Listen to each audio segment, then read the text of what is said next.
আমি রাজধানী ঢাকাতে একটি ছাদ বাগানে, এখানে ছাদের উপরে কত রং বেরঙের গাছ লাগিয়ে রাখছে। যেটা লেবু গাছ, এই কাগজি লেবু। এই ঢাকার ছাদের উপর এত সুন্দর লেবু ধরে রয়েছে, ভেন্ডি থেকে ধরে এই যে সবেদা গাছ যেটা বলা হয়, এই গাছটিতে গুলি খেয়াল করে দেখবেন প্রচুর পরিমাণ সবেদা। একটি টপের উপরে নির্মাণ করাতে অনেকগুলো সবেদা ধরেছে। আপনি ভালো করে খেয়াল করবেন, এটা একটি পেয়ারা গাছ। এখানে দেখেন পেয়ারা ধরে রয়েছে। আসলে মানুষ চাইলে আসলে অনেক কিছুই সম্ভব। এত ব্যস্ত নগরী ঢাকাতেও মানুষ মানে অনেক কিছু করে। কৃষির প্রতি যে একটা ভালোবাসা তাদের, এটা এখানে না আসলে কখনো বোঝা যেত না। এটা হলো ড্রাগন গাছ, ড্রাগন যেটাকে বলা হয়, এই যে আম গাছ।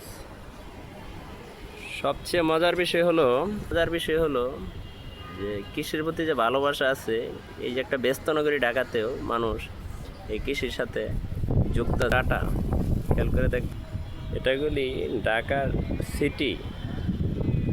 সিটিতে একটি ছাদ বাগানে আমি উঠছি। আমার খুবই ভালো লাগছে। এটা আসলে আমাদের মান্নান ভাই এবং আমাদের রফিক ভাই, এরা দেখভালের দায়িত্বে থাকে। খুবই ভালো লাগে। তারা বেশিরভাগ তরকারি তাদের নিজস্ব খাবারে যা লাগে একটি পরিবারের এইখান থেকেই উৎপাদন হয়ে থাকে। তাই আশা করি ভালো লাগবে এই ভিডিওটি। আপনারা সকলেই লাইক দিবেন, ফলো করবেন, আমার সঙ্গেই থাকবেন, ভালো থাকবেন। এই বলে বিদায় নিচ্ছি। আসসালামু আলাইকুম।